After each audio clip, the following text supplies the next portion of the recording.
J'ai remarqué que vous aimez bien quand on parle d'alimentation PC, donc on va continuer. Je fais 2 vidéos pour parler de ça. Ici, c'est pour les gens pressés qui veulent savoir rapidement comment choisir leur alimentation. L'autre vidéo est le guide avancé que vous allez avoir dans la suggestion juste au-dessus. Là-dedans, on va en détail pour vraiment être le boss des alimentations. Allez, qu'est-ce qu'on attend? Il y en a qui n'ont pas le temps ici. Donc vous voulez un moyen rapide de savoir combien de watts vous avez besoin sans vous prendre la tête. Il existe des sites spécialement conçus pour vous aider à choisir votre alimentation. Et j'en conseille deux, celui de Seasonic et de Be Quiet. Notamment celui de Seasonic qui est quand même bien plus à jour et qui vous permet d'entrer bien plus de variables à l'intérieur. Donc forcément, un résultat bien plus précis.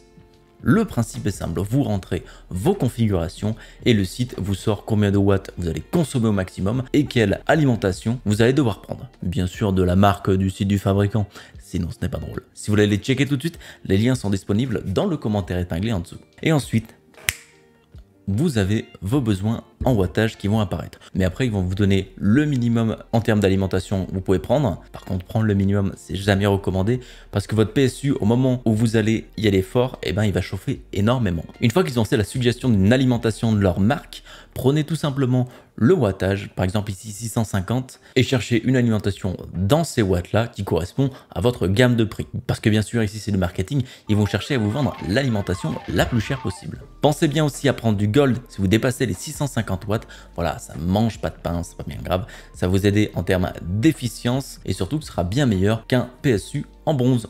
Rappelez-vous qu'il faut dépenser 8 à 12% de votre budget PC dans l'alimentation, histoire d'être sûr d'avoir quelque chose d'un minimum de qualité.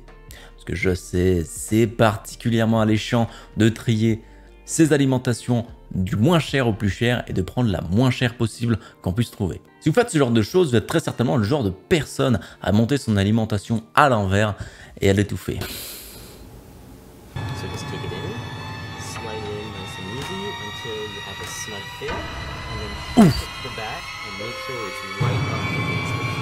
Donc prenez-en une un peu plus chère, ça reste le cœur de votre PC et surtout ça a la possibilité de cramer votre PC. D'ailleurs n'hésitez pas à nous dire en commentaire si une petite vidéo sur les pires heures de montage PC ça peut vous intéresser. Voilà.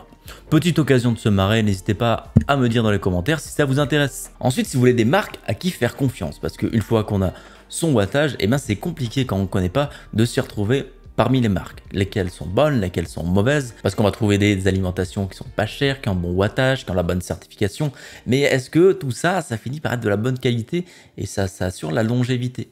Eh bien, en prenant les marques que je vous cite, il n'y a pas trop de soucis. Je construis avec depuis maintenant 5 ou 6 ans et aucun problème sur ces alimentations-là. En tout cas, sur ces marques d'alimentation-là. La première marque à qui faire confiance, c'est Corsair. Ils ont des alimentations dans à peu près toutes les gammes, les alimentations sont de bonne qualité, ils ont un SAV correct, donc allez-y en fermant les yeux. Seasonic, vous vous rendrez peut-être pas compte, mais c'est un des plus gros acteurs de l'alimentation sur le marché mondial. En effet, ils rebrandent beaucoup de leur alimentation sur des marques externes et typiquement presque 50-60% du marché sont des alimentations Seasonic. L'une des marques qui fait ça en France, c'est LDLC. Donc si jamais vous trouvez une alimentation qui est pas chère de la marque LDLC, eh bien n'hésitez pas, ce sont du Seasonic en dessous, donc c'est du solide. Be Quiet fait de très bonnes alimentations et d'ailleurs ils ne font pas forcément de mauvais produits. Donc dans tout ce que vous trouverez chez Be Quiet, que ce soit ventilateur, case, etc., sera toujours à peu près de la bonne qualité. Si vous êtes plutôt orienté budget, je vous conseille Cooler Master. Ils sont un petit peu moins chers que les autres. La qualité n'est pas la même forcément, mais on reste quand même sur de la très bonne qualité. Donc si vous restez dans ces marques-là, vous ne devriez pas avoir trop de problèmes généralement. Après, on retrouve 3 sortes d'alimentation. Les alimentations classiques, semi-modulaires et modulaires. Tout simplement, modulaire, qu'est-ce que ça veut dire? C'est que certains câbles se détachent. Donc ça sera surtout en fonction de votre budget. Plus vous allez avoir budget, plus vous allez pouvoir passer sur du semi-modulaire ou du modulaire. Bien sûr, si vous pouvez avoir du modulaire, je vous le conseille parce que quand vous montez votre PC, c'est simplement beaucoup plus simple d'avoir une alimentation modulaire. On n'a pas tous ces câbles qui traînent de partout, seulement ce qu'on a besoin.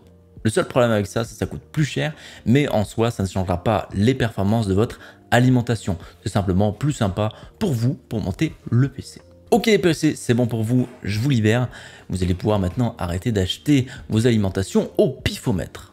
Pour tous les autres, on se retrouve sur le guide avancé ou comment devenir le boss de l'alimentation. Merci d'avoir visionné cette vidéo, on se retrouve très prochainement pour une nouvelle. Ciao!